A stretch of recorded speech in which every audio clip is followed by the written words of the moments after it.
What's up guys, Mike here, the Detroit Borg with a look at the OnePlus 3T. So this is a spec upgrade of the OnePlus 3 and replaces it. This brings a new Snapdragon 821 CPU, the same Adreno 530 GPU. We get a larger battery. We go from 3000 to 3400 milliamp hours. And they've also added a 128 gig storage option, so you can go with the baseline 64 gigs or double it for only $40 more. They've also added a 16 megapixel front-facing camera while retaining the same 16 megapixel camera along the back. The OnePlus 3T also picks up a slightly darker gray color that's called gunmetal. This replaces graphite, and we do get a price increase. We go from $399 to $439. So getting to the packaging, it's very similar to the OnePlus 3 as you might expect, although there are some changes here. So for example, you'll see the OnePlus 3T branding along the side in silver. Lifting up the lid, the first thing we'll see here is the OnePlus 3T. And of course, I have the gunmetal version in 128 gigs. This is also available in soft gold. The only piece of plastic we'll find is along the back along with our IMEI and serial number sticker. So visually, this is identical to the OnePlus 3. There is no indicator that this is a newer phone besides the color. So lifting up the tray, the first thing we'll see here is a pamphlet, and if we reverse it, we'll see a message from the CEO of OnePlus.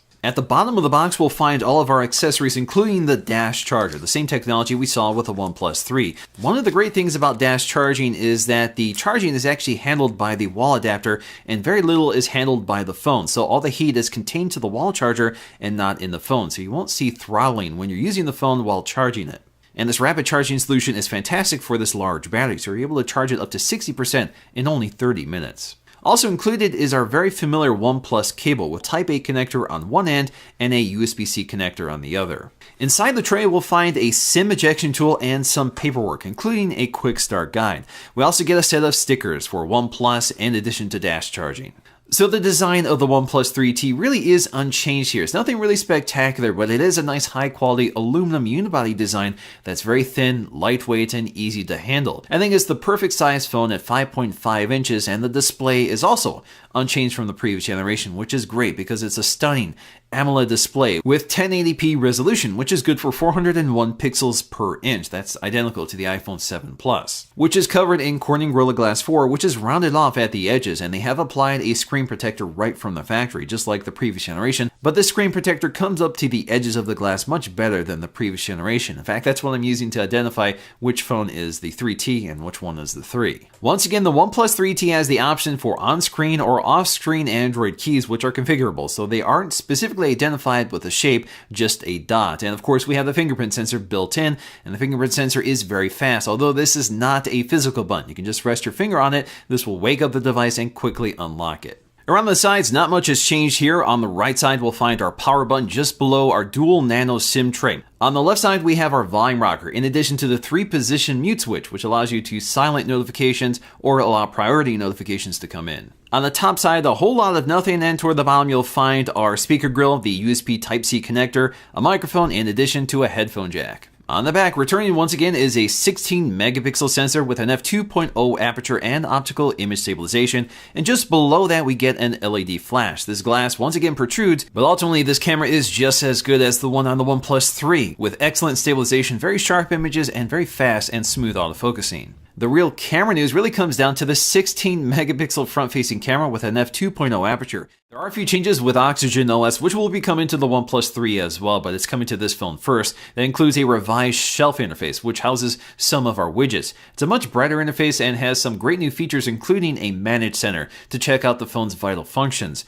Another really cool feature is the weather widget, which expands out into a full-screen interface that gives us this sort of interactive virtual reality interface that moves with the phone and reflects the current weather conditions. The drop-down notification shade also gets a new interface for the quick setting toggles. So the new look repositions the brightness slider at the bottom, which is more easily accessible, and it also gives us a new editing interface. Other parts of the interface also trade the turquoise color for a slate blue color, such as in the settings panel, and of course more changes will come with Android 7. There is a new feature that you can enable under settings, specifically under advanced settings, and it's called Deep Clear. Now, if you enable this and use the clear button for your recent applications, this will actually close down more background processes, which will prevent certain apps from pushing notifications or updating until you restart them. So you may or may not want to enable this, but it's a much more aggressive app closing utility. So one of the great things about the OnePlus 3T is that it's ending the year with one of the most powerful processors in any mobile phone, and it's doing that on a fairly low budget. And that's really impressive when you consider the Pixel XL is above $600 and has a downclocked version of the same chip. We are seeing some minor performance gains from the previous generation if we take a look at our Geekbench scores, but I think the real benefit of the 821 is better battery performance, which is a great combination with the larger battery. Now, for the most part, I don't think there's a real compelling reason to upgrade to the 3T unless you really need 120 gigs of storage and you want a little extra battery life, and of course that 16 megapixel front-facing camera. But otherwise, if you're in the market for the OnePlus, now is a great time to pick one up. So in conclusion, OnePlus is slowly increasing prices with each iteration, and this is no exception, although they still represent the best value in flagship smartphones today by combining great hardware design, specs, and features at mid-range pricing.